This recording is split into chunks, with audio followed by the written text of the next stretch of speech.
His Excellency Captain Valentine Strasser and to invite him to address the Assembly.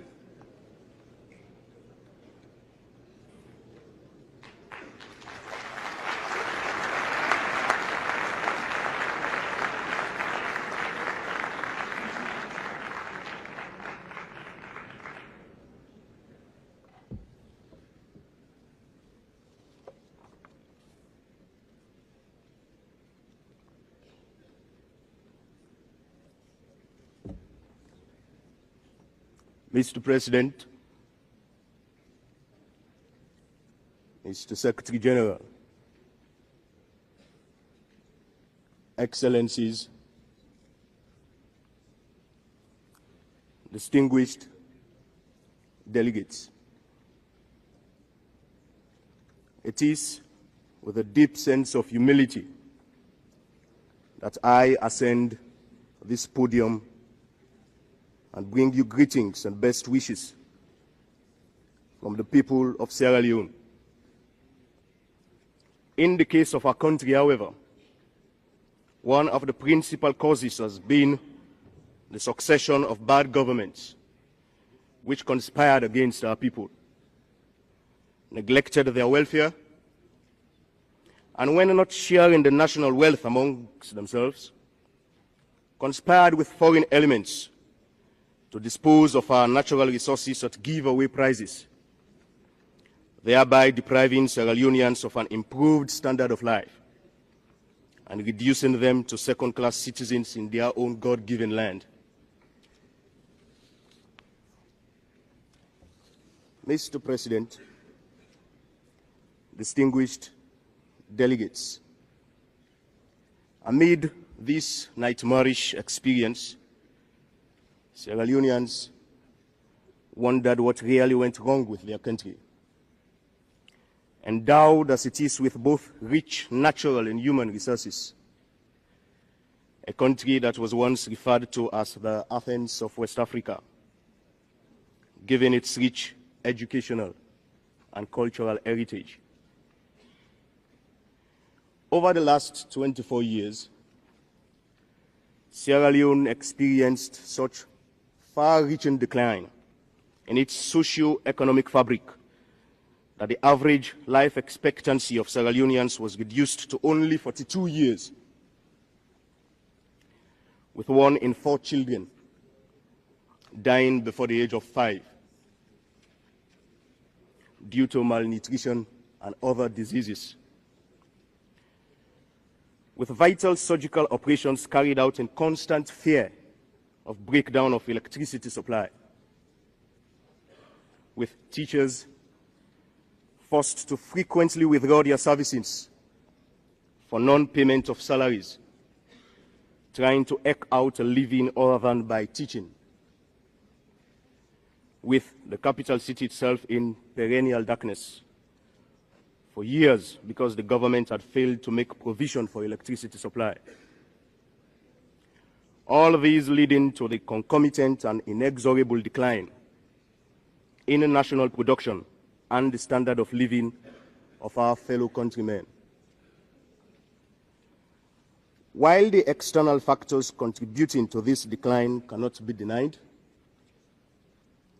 the truth of the matter is that the incompetence and malpractices of the previous government had so permitted all facets of national life that the nation was left to drift without any sense of direction.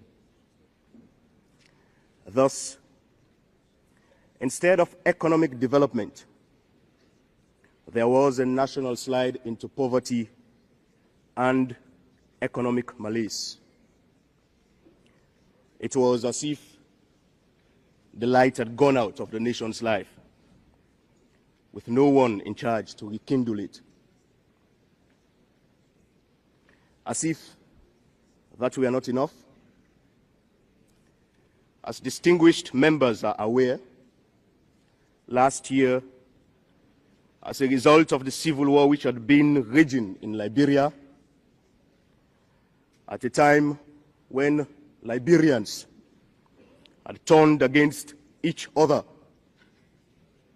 engaging themselves in an orgy of massacre, the people of Sierra Leone opened their homes and schools to them and offered them sanctuary. In order to end the killings and consequent suffering which they had to endure, and in the absence of any semblance of government in that country, the states of the sub-region, including Sierra Leone, with great reluctance and purely on humanitarian grounds, decided to send the peacekeeping force, the Economic Community Monitoring Group, or ECOMOG, to Liberia to stop the carnage and bring the fighting among the various factions to an end. It was because Sierra Leone provided a base for the ECOMOG peacekeeping force in Liberia that Mr. Charles Taylor and his band of NPFL rebels launched a premeditated and unwarranted invasion against our country. This senseless act of revenge was also motivated by the fact that Taylor had been denied the use of our territory to infiltrate arms and ammunition to prolong the conflict in Liberia.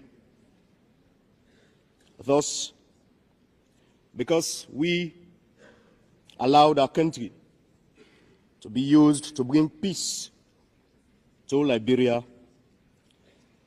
we now have a war imposed on us. In the course of this act of perfidy, many innocent lives, including those of women and children, have been needlessly lost. The national economy lay in ruins, as no meaningful agricultural and mining activities could be undertaken in the areas of rebel activity. Mr. President, distinguished delegates, the cost of this imposed war for Sierra Leone and its people has been incalculable and agonizing. As custodian of international peace and security,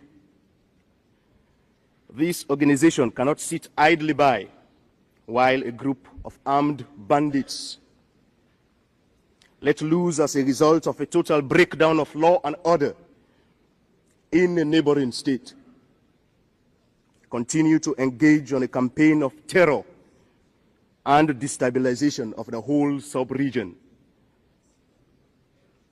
On behalf of the people of Sierra Leone, I appeal, strongly appeal, to this august body for its economic, military, and diplomatic support to once and for all eliminate this cancer, which, if not stopped in its track, could lead to further destabilization and insecurity in the whole sub-region. The government and people of Sierra Leone expect and deserve such support, especially when facing a mortal danger launched from without.